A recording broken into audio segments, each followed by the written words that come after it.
ਹਾਂਜੀ ਦੋਸਤੋ, ਲੈ ਕੇ ਹਾਜ਼ਰ ਹਾਂ ਆਪਾਂ ਆਪਣੀ ਅੱਜ ਦੀ ਕਹਾਣੀ। ਜੇਕਰ ਤੁਸੀਂ ਚੈਨਲ 'ਤੇ ਪਹਿਲੀ ਵਾਰ ਆਏ ਹੋ ਤਾਂ ਚੈਨਲ ਨੂੰ ਸਬਸਕ੍ਰਾਈਬ ਜ਼ਰੂਰ ਕਰ ਲਵੋ। ਜਦੋਂ ਦਾ ਉਸ ਦੁਖਦਾਈ ਘਟਨਾ ਦਾ ਰਾਣੀ ਨੂੰ ਪਤਾ ਲੱਗਿਆ ਸੀ, ਉਦੋਂ ਤੋਂ ਹੀ ਉਹ ਆਪਣੇ ਮਨ ਨਾਲ ਘੋਲ ਕਰ ਰਹੀ ਸੀ ਕਿ ਉਹ ਕੀ ਕਰੇ ਤੇ ਕੀ ਨਾ ਕਰੇ। ਅਫਸੋਸ ਕਰਨ ਲਈ ਉਹਨਾਂ ਦੇ ਘਰ ਜਾਵੇ ਕਿ ਰਹਿਣ ਹੀ ਦੇਵੇ ਜਾਣ ਨੂੰ। ਆਪਣੇ ਬੁਰੇ ਵਕਤ ਵਿੱਚ ਉਸ ਔਰਤ ਵੱਲੋਂ ਕੀਤਾ ਗਿਆ ਅਤਿ ਮਾੜਾ ਵਰਤਾਓ ਉਸ ਨੂੰ ਆਪਣੇ ਢਿੱਡ ਵਿੱਚ ਢੁੱਡਾਂ ਮਾਰਦਾ ਜਾਪਿਆ। ਕਈ ਵਰ੍ਹੇ ਪਹਿਲਾਂ ਦੀ ਘਟਨਾ ਉਸ ਦੀਆਂ ਅੱਖਾਂ ਮੂਹਰੇ ਆ ਕੇ ਇਉਂ ਸੱਜਰੀ ਹੋ ਗਈ ਜਿਵੇਂ ਇਹ ਕੱਲ੍ਹ ਪਰਸੋਂ ਦੀ ਹੀ ਗੱਲ ਹੋਵੇ। ਉਹ ਵਕਤ ਯਾਦ ਆਉਂਦਿਆਂ ਹੀ ਉਸ ਦੀਆਂ ਅੱਖਾਂ ਸਿੱਲੀਆਂ ਹੋ ਗਈਆਂ। ਕਈ ਸਾਲ ਪਹਿਲਾਂ ਬੀਤੀ ਘਟਨਾ ਯਾਦ ਆਈ ਤਾਂ ਗੁੱਸੇ ਤੇ ਨਮੋਸ਼ੀ ਨਾਲ ਉਸ ਦੇ ਮੂੰਹ ਵਿੱਚ ਕੌੜਾ ਜ਼ਹਿਰ ਵਰਗਾ ਪਾਣੀ ਭਰ ਗਿਆ, ਜਿਸ ਨੂੰ ਉਸਨੇ ਬੜੀ ਮੁਸ਼ਕਲ ਨਾਲ ਸੰਘ ਹੇਠਾਂ ਅੰਦਰ ਲੰਘਾਇਆ। ਰਾਣੀ ਲੋਕਾਂ ਦੇ ਘਰਾਂ ਵਿੱਚ ਕੰਮ ਕਰਨ ਵਾਲੀ ਇੱਕ ਅੱਤ ਦਰਜੇ ਦੀ ਗਰੀਬ ਤੇ ਨੇਕ ਔਰਤ ਸੀ। ਉਹ 2 ਪੁੱਤਾਂ ਦੀ ਮਾਂ ਸੀ, ਪਰ ਦੋਵੇਂ ਬੱਚੇ ਅਜੇ ਨਿਆਣੀ ਉਮਰ ਦੇ ਸਨ ਤੇ ਸਕੂਲ ਵਿੱਚ ਪੜ੍ਹਦੇ ਸਨ। ਰਾਣੀ ਆਪਣੇ ਘਰ ਵਿੱਚ ਇਕੱਲੀ ਕਮਾਊ ਔਰਤ ਸੀ। ਉਸ ਦੇ ਘਰ ਵਾਲਾ ਆਮ ਤੌਰ 'ਤੇ ਬਿਮਾਰ ਹੀ ਰਹਿੰਦਾ ਸੀ। ਉਹ ਸਾਰਾ ਦਿਨ ਘਰੇ ਮੰਜੇ 'ਤੇ ਪਿਆ ਹੁੰਗਰ ਮਾਰਦਾ ਰਹਿੰਦਾ। ਕੁਝ ਸਾਲ ਪਹਿਲਾਂ ਉਹ ਕੜੀ ਵਰਗਾ ਤਕੜਾ ਜਵਾਨ ਸੀ, ਪਰ ਉਸ ਦੀ ਸੋਨੇ ਵਰਗੀ ਜਵਾਨੀ ਨਸ਼ਿਆਂ ਦੀ ਭੇਂਟ ਚੜ੍ਹ ਗਈ ਸੀ। ਬੱਚਿਆਂ ਦੀ ਪੜ੍ਹਾਈ ਤੇ ਘਰ ਵਾਲੇ ਦਵਾਈ ਤੋਂ ਇਲਾਵਾ ਹੋਰ ਘਰੇਲੂ ਖਰਚਿਆਂ ਦਾ ਪ੍ਰਬੰਧ ਕਰਨ ਲਈ ਰਾਣੀ ਨੂੰ ਦਿਨ ਰਾਤ ਵਿੱਤੋਂ ਬਾਹਰਾ ਕੰਮ ਕਰਨਾ ਪੈਂਦਾ। ਸਾਰਾ ਦਿਨ ਉਹ ਟੁੱਟ ਮਰਦੀ ਰਹਿੰਦੀ ਤਾਂ ਵੀ ਮਹਿੰਗਾਈ ਦੇ ਇਸ ਦੌਰ ਵਿੱਚ ਉਹਨਾਂ ਦੇ ਘਰ ਦੇ ਪਾਂਜੇ ਮਸਾਂ ਹੀ ਪੂਰੇ ਹੁੰਦੇ। ਜਿਹੜੀ ਕੋਠੀ ਵਿੱਚ ਉਹ ਕੰਮ ਕਰਦੀ ਸੀ, ਉਹ ਇੱਕ ਕਹਿੰਦੇ ਕਹਾਉਂਦੇ ਮਾਲਦਾਰ ਸੇਠ ਦੀ ਕੋਠੀ ਸੀ। ਸੇਠ ਰਜਿੰਦਰ ਗੁਪਤਾ ਦੇ ਠਾਠ ਬਾਠ ਦਾ ਸਾਰੇ ਸ਼ਹਿਰ ਵਿੱਚ ਡੰਕਾ ਵੱਜਦਾ ਸੀ। ਉਸ ਦੀ ਚਲ ਤੇ ਅਚਲ ਸੰਪਤੀ ਸ਼ਹਿਰ ਦੇ ਸਾਰੇ ਰਈਸਾਂ ਨਾਲੋਂ ਉੱਪਰ ਸੀ। ਸੇਠ ਤੇ ਉਸ ਦੀ ਪਤਨੀ ਰਤਨਦੇਈ ਗੁਪਤਾ ਤਾਂ ਕਦੋਂ ਦੇ ਇਸ ਦੁਨੀਆ ਨੂੰ ਅਲਵਿਦਾ ਕਹਿ ਗਏ ਸਨ। ਹੁਣ ਉਸ ਮਹਿਲਨੁਮਾ ਕੋਠੀ ਵਿੱਚ ਸੇਠ ਦਾ ਇਕਲੌਤਾ ਪੁੱਤਰ ਨੀਰਜ ਗੁਪਤਾ ਤੇ ਉਹਨਾਂ ਦੀ ਨੂੰਹ ਸਰੋਜ ਗੁਪਤਾ ਰਹਿ ਰਹੇ ਸਨ। ਸਰੋਜ ਸੁਭਾਅ ਪੱਖੋਂ ਅੱਤ ਦੀ ਰੁੱਖੀ ਤੇ ਹੈਂਕੜਬਾਜ਼ ਔਰਤ ਸੀ। ਘਰ ਵਿੱਚ ਅੰਨਾ ਪੈਸਾ ਸੀ ਤੇ ਉਸ ਨੂੰ ਪੈਸੇ ਦਾ ਹੱਦੋਂ ਵੱਧ ਹੰਕਾਰ ਸੀ। ਭਾਵੇਂ ਉਸ ਕਲੋਨੀ ਵਿੱਚ ਚੜ੍ਹਦੇ ਤੋਂ ਚੜ੍ਹਦੇ ਅਮੀਰ ਲੋਕ ਰਹਿੰਦੇ ਸਨ, ਪਰ ਉਹ ਆਪਣੇ ਆਪ ਨੂੰ ਸਾਰਿਆਂ ਤੋਂ ਵੱਡੀ ਤੇ ਵੱਖਰੀ ਸ਼੍ਰੇਣੀ ਵਿੱਚ ਗਿਣਦੀ। ਆਂਢ ਗੁਆਂਢ ਦੀਆਂ ਔਰਤਾਂ ਉਸ ਦੀਆਂ ਨਜ਼ਰਾਂ ਵਿੱਚ ਅਨਪੜ੍ਹ ਅਤੇ ਗੰਵਾਰ ਸਨ। ਉਹ ਉਹਨਾਂ ਨਾਲ ਰਚਨਾ ਮਿਚਨਾ ਤਾਂ ਇੱਕ ਪਾਸੇ, ਕਿਸੇ ਦੇ ਘਰ ਖੁਸ਼ੀ ਗਮੀ ਵਿੱਚ ਵੀ ਸ਼ਾਮਲ ਨਹੀਂ ਸੀ ਹੁੰਦੀ। ਉਸ ਦੇ ਘਰ ਵਾਲਾ ਨੀਰਜ ਭਲਾ ਪੁਰਸ਼ ਸੀ। ਉਹ ਆਪਣੀ ਪਤਨੀ ਨੂੰ ਸਮਝਾਉਂਦਾ ਰਹਿੰਦਾ, ਦੇਖ ਸਰੋਜ ਡਾਰਲਿੰਗ, ਇਸ ਤਰ੍ਹਾਂ ਨਹੀਂ ਕਰੀਦਾ। ਆਪਾਂ ਗਲੀ ਗੁਆਂਢ ਦੇ ਲੋਕਾਂ ਨਾਲ ਹੀ ਵੱਡੇ ਹੁੰਨੇ ਆ, ਇਕੱਲਾ ਵੀ ਕਦੇ ਕੋਈ ਵੱਡਾ ਹੋਇਆ। ਤੂੰ ਆਂਢ ਗੁਆਂਢ ਦੇ ਲੋਕਾਂ ਨਾਲ ਮਿਲਿਆ ਵਰਤਿਆ ਕਰ, ਉਹਨਾਂ ਦੇ ਦੁੱਖ ਸੁੱਖ ਵਿੱਚ ਸ਼ਾਮਲ ਹੋਇਆ ਕਰ। ਜਦੋਂ ਘਰ ਵਿੱਚ ਕੋਈ ਦੁੱਖ ਸੁੱਖ ਆਉਂਦਾ ਏ ਨਾ, ਤਾਂ ਸਭ ਤੋਂ ਪਹਿਲਾਂ ਗੁਆਂਢੀ ਹੀ ਭੱਜ ਕੇ ਆਉਂਦੇ ਹੁੰਦੇ ਨੇ। ਐਵੇਂ ਤਾਂ ਨਹੀਂ ਸਿਆਣਿਆਂ ਨੇ ਕਹਾਵਤ ਬਣਾਈ, ਅਖੇ ਹਮਸਾਏ ਮਾਂ ਪਿਓ ਜਾਏ। ਮੈਂ ਤੁਹਾਨੂੰ ਹੋਰ ਕਿੰਨੀ ਕੁ ਵਾਰੀ ਦੱਸਾਂ ਕਿ ਇਹਨਾਂ ਗੰਵਾਰ ਤੀਵੀਆਂ ਦੀ ਕੰਪਨੀ ਮੈਂ ਬਿਲਕੁਲ ਨਹੀਂ ਕਰ ਸਕਦੀ। ਕਿੱਥੇ ਇਹ ਪਿੰਡਾਂ ਵਿੱਚੋਂ ਆ ਕੇ ਵਸੀਆਂ ਹੋਈਆਂ ਅਨਪੜ੍ਹ ਤੀਵੀਆਂ, ਕਿੱਥੇ ਮੈਂ ਦਿੱਲੀ ਦੇ ਕਾਨਵੈਂਟ ਸਕੂਲਾਂ ਦੀ ਪੜ੍ਹੀ ਹੋਈ।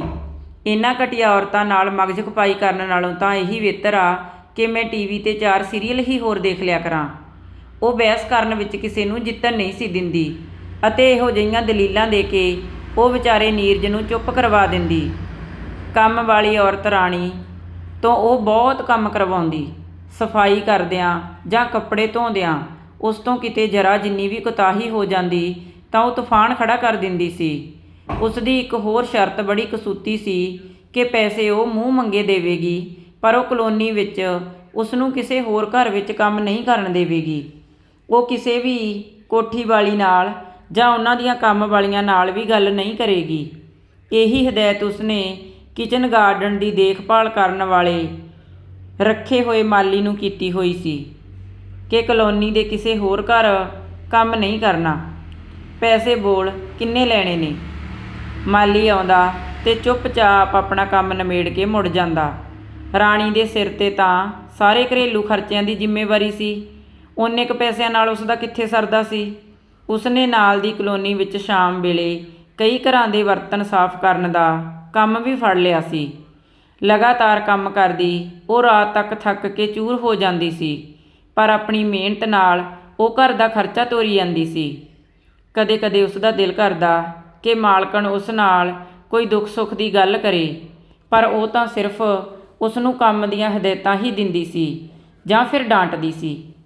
ਇਸ ਤੋਂ ਵੱਧ ਉਹ ਹੋਰ ਕੋਈ ਗੱਲ ਹੀ ਨਾ ਕਰਦੀ। ਮੁਹੱਲੇ ਦੀਆਂ ਔਰਤਾਂ ਤਾਂ ਇਹੀ ਸਮਝਦੀਆਂ ਸਨ ਕਿ ਇਹਨਾਂ ਦੇ ਬੱਚੇ ਕਿਤੇ ਬਾਹਰ ਪੜ੍ਹਦੇ ਨੇ।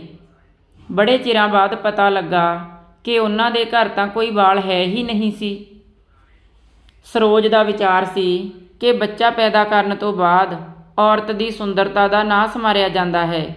ਇਸ ਲਈ ਉਸਨੇ ਜਾਇਜ਼ ਨਜਾਇਜ਼ ਤਰੀਕੇ ਅਪਣਾ ਕੇ ਬੱਚਾ ਲੈਣ ਤੋਂ ਹਮੇਸ਼ਾ ਹੀ ਪਰਹੇਜ਼ ਕੀਤਾ ਸੀ।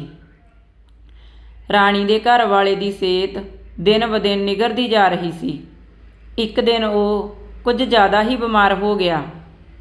ਹਾਲਤ ਜ਼ਿਆਦਾ ਵਿਗੜਨ ਕਾਰਨ ਅੱਧੀ ਰਾਤ ਨੂੰ ਉਸ ਨੂੰ ਸਿਵਲ ਹਸਪਤਾਲ ਦਾਖਲ ਕਰਵਾਉਣਾ ਪਿਆ।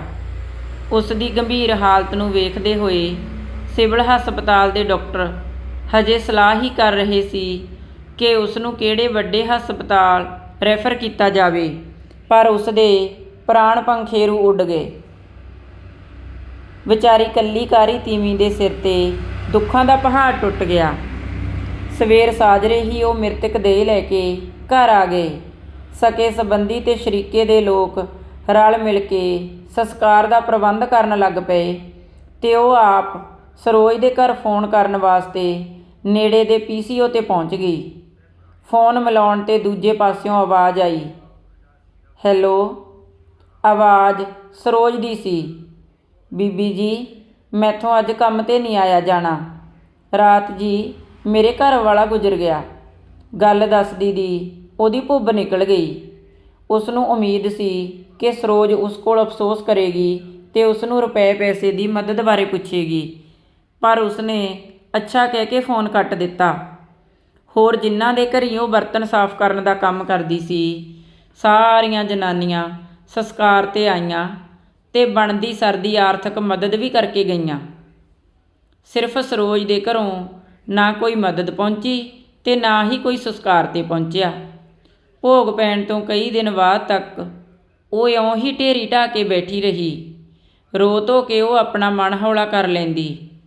ਫਿਰ ਇੱਕ ਦਿਨ ਹੰਬਲਾ ਜਿਹਾ ਮਾਰ ਕੇ ਉੱਠੀ ਤੇ ਆਪਣੇ ਆਪ ਨੂੰ ਕਹਿਣ ਲੱਗੀ, ਮਨਾ ਕਿਹਦੇ ਆਸਰੇ ਬੈਠਾ ਏਂ? ਆ ਜਿਹੜੀ ਮਹਾਰਾਜ ਨੇ ਬੱਚਿਆਂ ਨੂੰ ਪਾਲਣ ਪੜ੍ਹਾਉਣ ਦੀ ਜ਼ਿੰਮੇਵਾਰੀ ਤੇਰੇ ਜ਼ਿੰਮੇ ਲਾਈ ਆ, ਇਹ ਕੌਣ ਪੂਰੀ ਕਰੂਗਾ? ਰਾਣੀ, ਤੇਰਾ ਵਿਹਲੀ ਬਹਿ ਕੇ ਕਿੱਥੇ ਸਰਨਾ ਭੈਣੇ। ਚੱਲ ਉੱਠ, ਹਿੰਮਤ ਫੜ ਤੇ ਹੋ ਜਾ ਤਕੜੀ। ਫਿਰ ਉਹ ਚਿੱਟੀ ਚੁੰਨੀ ਲੈ ਕੇ ਸਰੋਜ ਦੇ ਘਰ ਵੱਲ ਨੂੰ ਤੁਰ ਪਈ। ਉਸ ਨੂੰ ਪੂਰੀ ਆਸ ਸੀ ਕਿ ਸਰੋਜ ਉਸ ਕੋਲ ਉਸ ਦੇ ਘਰ ਵਾਲੇ ਦਾ ਅਫਸੋਸ ਕਰੇਗੀ, ਪਰ ਉਸਨੇ ਤਾਂ ਉਸ ਵੱਲ ਮੂੰਹ ਹੀ ਨਾ ਕੀਤਾ। ਨਵੀਂ ਰੱਖੀ ਨੌਕਰਾਣੀ ਘਰ ਦਾ ਕੰਮ ਕਰ ਰਹੀ ਸੀ। ਸਰੋਜ ਉਸ ਵੱਲ ਪਿੱਠ ਕਰਕੇ ਬੈਠੀ ਰਹੀ। ਹਾਰ ਕੇ ਰਾਣੀ ਨੂੰ ਆਪ ਹੀ ਪਹਿਲ ਕਰਨੀ ਪਈ। ਮੈਂ ਤਾਂ ਬੀਬੀ ਜੀ ਅੱਜ ਕੰਮ 'ਤੇ ਆਈ ਸੀ। ਸਰੋਜ ਉਸ ਨੂੰ ਭੁੱਖੀ ਸ਼ੇਰਨੀ ਵਾਂਗ ਟੁੱਟ ਕੇ ਪੈ ਗਈ। ਨਾ ਨਿਆਣੀ ਏ ਤੂੰ? ਤੈਨੂੰ ਇੰਨਾ ਵੀ ਨਹੀਂ ਪਤਾ ਵੀ ਹੁਣ ਤੂੰ ਇੱਕ ਵਿਧਵਾ ਔਰਤ ਏਂ। ਵਿਧਵਾ ਔਰਤਾਂ ਇਉਂ ਕਿਸੇ ਸੁਹਾਗਣ ਭਾਗਣ ਦੇ ਮੱਥੇ ਨਹੀਂ ਲੱਗਦੀਆਂ ਹੁੰਦੀਆਂ। ਆ ਗਈ ਮੇਰੇ ਘਰ ਬਦਸ਼ਗਨੀ ਕਰਨ। ਜਾ ਚਲੀ ਜਾ ਇੱਥੋਂ। ਮੈਂ ਨਹੀਂ ਕਰਵਾਉਣਾ ਹੁਣ ਤੇਰੇ ਤੋਂ ਕੋਈ ਕੰਮ। ਚੁੱਪਚਾਪ ਉੱਠ ਤੇ ਆਪਣੇ ਘਰ ਨੂੰ ਚੱਲ। ਉਹ ਖੜੀ ਖੜੀ ਸੁੰਨ ਹੋ ਗਈ ਸੀ। ਇਹੋ ਜਿਹੇ ਵਿਹਾਰ ਦੀ ਤਾਂ ਉਸ ਨੂੰ ਬਿਲਕੁਲ ਵੀ ਆਸ ਹੀ ਨਹੀਂ ਸੀ। ਮਣ ਦੇ ਪੈਰ ਲੈ ਕੇ ਉਹ ਆਪਣੇ ਘਰ ਵੱਲ ਨੂੰ ਤੁਰੀ ਜਾ ਰਹੀ ਸੀ। ਉਸ ਦੇ ਹੰਝੂ ਰੁਕਣ ਦਾ ਨਾਮ ਹੀ ਨਹੀਂ ਸੀ ਲੈ ਰਹੇ। ਉਸ ਦੀਆਂ ਸੁੱਜੀਆਂ ਅੱਖਾਂ ਵੇਖ ਕੇ ਵੱਡਾ ਮੁੰਡਾ ਝੱਟ ਸਮਝ ਗਿਆ ਸੀ ਕਿ ਅੱਜ ਜ਼ਰੂਰ ਕੋਈ ਗੱਲ ਹੋਈ ਆ। ਕੁਛ ਨਹੀਂ ਕਰਦੀ ਉਹ ਗੱਲ ਲੁਕਾਉਣ ਦੀ ਕੋਸ਼ਿਸ਼ ਕਰਦੀ ਰਹੀ, ਪਰ ਮੁੰਡਾ ਪੁੱਛਣੋਂ ਨਹੀਂ ਸੀ ਹਟ ਰਿਹਾ। ਹਾਰ ਕੇ ਉਸ ਨੂੰ ਸਾਰੀ ਗੱਲ ਮੁੰਡੇ ਨੂੰ ਦੱਸਣੀ ਪਈ। ਗੱਲ ਸੁਣ ਕੇ ਮੁੰਡਾ ਆਪਣੇ ਗੁੱਸੇ 'ਤੇ ਕਾਬੂ ਨਹੀਂ ਸੀ ਰੱਖ ਸਕਿਆ। ਗੁੱਸੇ ਵਿੱਚ ਲਾਲ ਪੀਲਾ ਹੁੰਦਾ ਹੋਇਆ ਉਹ ਬੋਲਿਆ, ਇਹ ਲੋਕ ਸਮਝਦੇ ਕੀ ਨੇ ਆਪਣੇ ਆਪ ਨੂੰ? ਕੀ ਉਹਨਾਂ ਦੀ ਨਜ਼ਰ ਵਿੱਚ ਗਰੀਬਾਂ ਦੀ ਕੋਈ ਇੱਜ਼ਤ ਹੀ ਨਹੀਂ ਹੁੰਦੀ? ਕੀ ਮਾਣ ਸਤਿਕਾਰ ਉਹਨਾਂ ਦੀ ਖਰੀਦੀ ਹੋਈ ਜਾਇਦਾਦ ਹੈ? ਹੱਥਾਂ ਦੇ ਸਚਿਆਰੇ ਬੰਦਿਆਂ ਨੂੰ ਕਿਤੇ ਕਿਰਤ ਦੀ ਘਾਟ ਹੁੰਦੀ ਆ। ਮਾਂ, ਗੱਲ ਸੁਣ ਲਾ ਮੇਰੀ। ਕੱਲ੍ਹ ਤੋਂ ਤੂੰ ਉਹਨਾਂ ਦੇ ਘਰੇ ਪੈਰ ਨਹੀਂ ਪਾਉਣਾ। ਉਹ ਸਮਝਦੇ ਨੇ ਕਿ ਗਰੀਬ ਤਾਂ ਐਵੇਂ ਕੱਖ ਫੂਸ ਦੇ ਪੁਤਲੇ ਹੁੰਦੇ ਨੇ, ਇਹਨਾਂ ਦੀ ਕਿਹੜਾ ਕੋਈ ਇੱਜ਼ਤ ਹੁੰਦੀ ਆ। ਕੋਈ ਨਾ, ਜੇ ਆਪਣੇ ਘਰ ਦੇ ਖਰਚੇ ਦਾ ਨਹੀਂ ਸਰਿਆ ਤਾਂ ਆਪਾਂ ਇਉਂ ਕਰਾਂਗੇ, ਮੈਂ ਪੜ੍ਹਨੋਂ ਹਟ ਕੇ ਫਲਾਂ ਸਬਜ਼ੀਆਂ ਦੀ ਰੇਹੜੀ ਲਾ ਲਿਆ ਕਰਾਂਗਾ। ਤੂੰ ਫਿਕਰ ਕਾਹਤੋਂ ਕਰਦੀ ਏ ਮਾਂ? ਮੁੰਡੇ ਦੀ ਗੱਲ ਮਾਂ ਦੇ ਸੀਨੇ ਵਿੱਚ ਆਰੀ ਵਾਂਗ ਵੱਜੀ ਜਾ ਰਹੀ ਸੀ। ਉਹ ਤੜਫ ਕੇ ਬੋਲੀ, ਨਾ ਬੇ ਪੁੱਤਾ, ਇਹੋ ਜਿਹੇ ਮੁੜ ਕੇ ਸ਼ਬਦ ਮੂੰਹੋਂ ਨਾ ਕੱਢੀ। ਮੈਂ ਤਾਂ ਤੁਹਾਨੂੰ ਦੋਹਾਂ ਭਰਾਵਾਂ ਨੂੰ ਜਾਨ ਵੇਚ ਕੇ ਵੀ ਪੜ੍ਹਾਵਾਂਗੀ। ਬਸ ਤੁਸੀਂ ਪੜ੍ਹਨ ਵਾਲੇ ਬਣੋ ਮੇਰੇ ਸ਼ੇਰ ਪੁੱਤਰੋ। ਉਸਨੇ ਅੱਖਾਂ ਵਿੱਚ ਆਏ ਹੋਏ ਹੰਝੂ ਥਾਂਏ ਹੀ ਡੱਕ ਲਏ। ਇਉਂ ਉਹ ਔਖੇ ਸੁਖਾਲੇ ਆਪਣੀ ਮਿਥੀ ਹੋਈ ਮੰਜ਼ਿਲ ਵੱਲ ਵਧ ਰਹੇ ਸਨ ਤੇ ਆਪਣੀ ਸਿਰ ਤੋੜ ਮਿਹਨਤ ਸਦਕਾ ਉਹਨਾਂ ਨੇ ਉਹ ਮੁਕਾਮ ਹਾਸਲ ਵੀ ਕਰ ਲਿਆ ਸੀ। ਹੁਣ ਤਾਂ ਉਸ ਗੱਲ ਨੂੰ ਕਈ ਸਾਲ ਹੋ ਗਏ ਸੀ। ਇੱਕ ਦਿਨ ਰਾਣੀ ਨੇ ਕਿਸੇ ਤੋਂ ਸੁਣਿਆ ਕਿ ਨੀਰਜ ਰਾਤ ਨੂੰ ਚੰਗਾ ਭਲਾ ਖਾ ਪੀ ਕੇ ਸੁੱਤਾ, ਸਵੇਰੇ ਉੱਠਿਆ ਹੀ ਨਹੀਂ। ਸਾਈਲੈਂਟ ਹਾਰਟ ਅਟੈਕ ਨਾਲ ਪਤਾ ਹੀ ਨਾ ਲੱਗਾ ਕਦੋਂ ਰੱਬ ਉਹਨੂੰ ਉਂਗਲੀ ਲਾ ਕੇ ਲੈ ਗਿਆ। ਗੱਲ ਸੁਣ ਕੇ ਉਸਨੂੰ ਬੜਾ ਧੱਕਾ ਲੱਗਿਆ।